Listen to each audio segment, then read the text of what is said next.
నారాయణపేట జిల్లా కేంద్రంలో 10 రోజుల పాటు పూజలు అందుకున్న గన్నాదులు గంగమ్మ ఒడికి చేరుకుంటున్నారు. నారాయణపేటలో నిమజ్జన ఉత్సవాలు ఘనంగా ప్రారంభమయ్యాయి.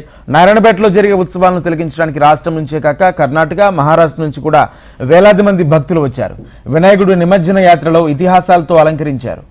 నారాయణపేటలో 90 సంవత్సరాల నుంచి వినాయక ఉత్సవాలు కొనసాగుతున్నాయి. నిమజ్జనం జరిగే కొండారెడ్డిపల్లి చెరువు దగ్గర రెవెన్యూ శాఖ అధికారులు ఏర్పాటు పర్యవేక్షిస్తున్నారు. ఎలాంటి అవాంఛనీయ సంఘటనలు జరగకుండా సుమారు 300 మంది పోలీసులతో పటిష్ట పోలీసు బందోబస్తు ఏర్పాటు చేశారు.